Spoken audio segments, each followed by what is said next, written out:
Assalamualaikum warahmatullahi wabarakatuh. Hai, saya Anissa Tulusna. Saya dari kelas TV 22B. NIM saya 2022-006-0002. Nah, pada kesempatan kali ini saya akan mempresentasikan hasil identifikasi termasuk dalam kategori cara pendekatan berpikir, lalu apa mata kuliah teori komunikasi, dan juga pengertian dari Aristoteles Model Communication. Nah, pembahasan yang pertama adalah pendekatan cara berpikir. Menurut Littlejohn dalam bukunya Theories of Human Communication, diterbitkan dalam beberapa edisi nih, mulai edisi tahun 1989 sampai edisi tahun 2002, termasuk dalam edisi ke-9-nya juga tahun 2009 yang ditulis bersama Karen F. Foss. Nah, secara umum dunia masyarakat ilmiah menurut cara pandang serta objek pokok pengamatannya dapat dibagi dalam 3 kelompok atau bisa disebut 3 aliran pendekatan.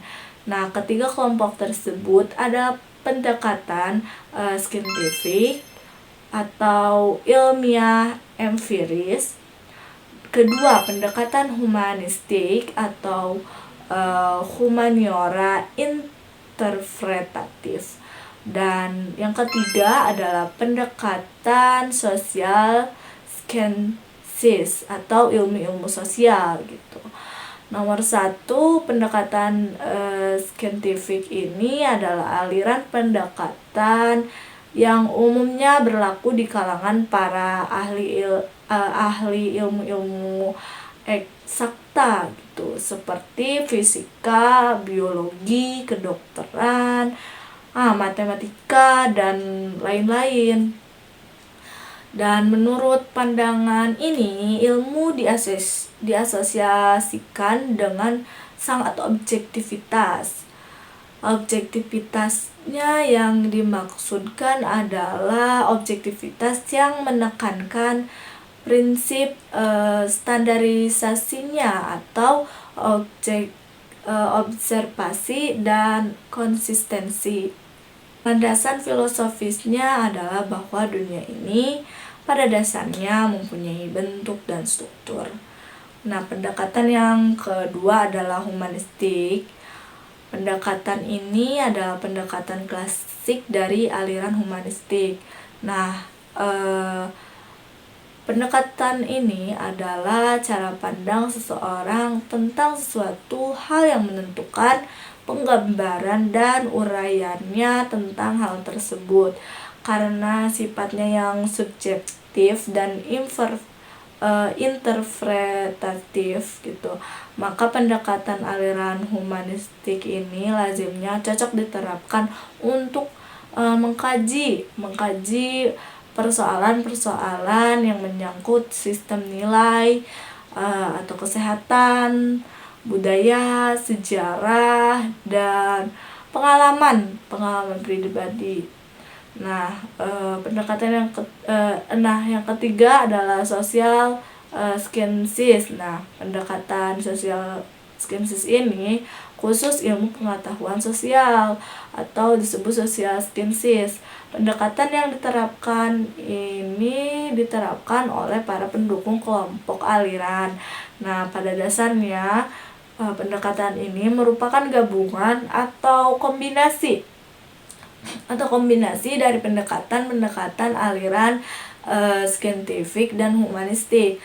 Nah, dalam banyak hal pendekatan ilmu sosial ini merupakan perpanjangan dari extension dari pendekatan ilmu alam atau disebut natural sciences, karena beberapa metode yang diterapkan ini banyak diantaranya yang diambil dari ilmu alam atau fisika. Namun metode-metode pendekatan aliran humanistik juga tetap diterapkan. Nah, pembahasan yang selanjutnya adalah apa itu mata kuliah teori komunikasi. Nah, mata kuliah teori komunikasi adalah mata kuliah yang mempelajari ilmu komunikasi dari perspektif aktif teoritis. Nah, teori komunikasi memberikan pemahaman tentang konsep sejarah dan juga perkembangannya. Bukan cuma itu, terdapat juga peta teori dan contoh aplikasi teori komunikasi dalam peristiwa sehari-hari gitu. Lalu pengertian komunikasi itu sendiri adalah sebuah proses pengiriman dan penerimaan pesan atau informasi antara dua individu atau juga lebih. Ini semua bisa dengan efektif sehingga dapat dipahami dengan mudah. Istilah komunikasi ini dalam bahasa Inggris disebut communication, yang berasal dari kata communication atau komunis ya. Nah, itu semua memiliki arti yang sama atau sama yang memiliki makna pengertian bersama gitu.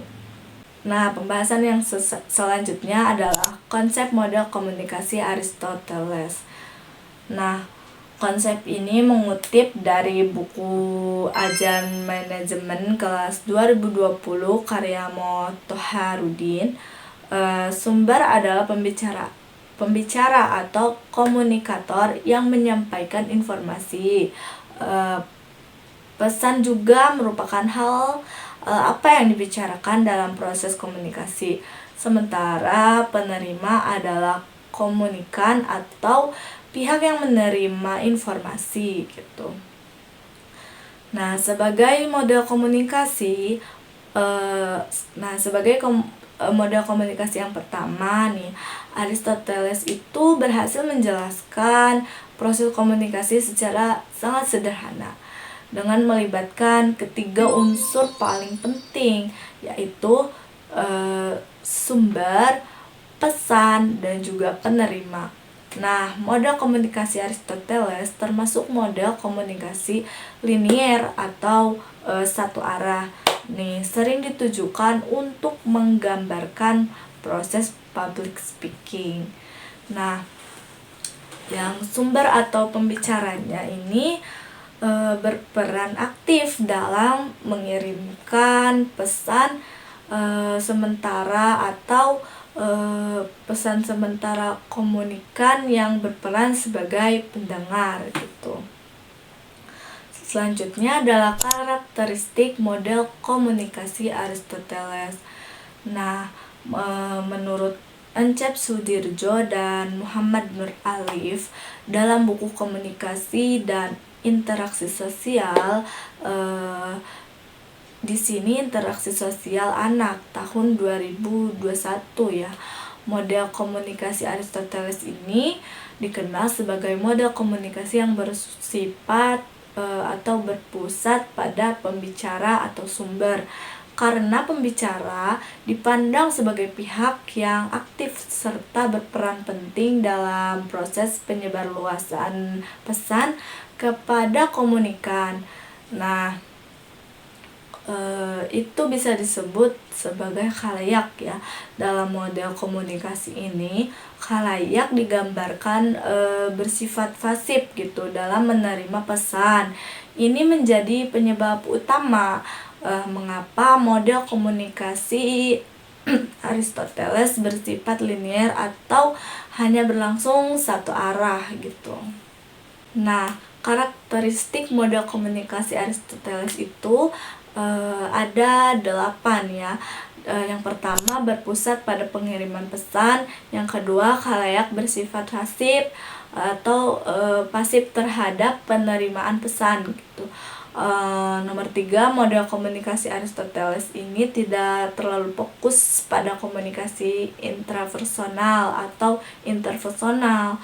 Nomor keempat, berfokus pada interaksi khalayak dalam komunikasi. Dan nomor 5, tidak ada konsep umpan balik atau feedback ya.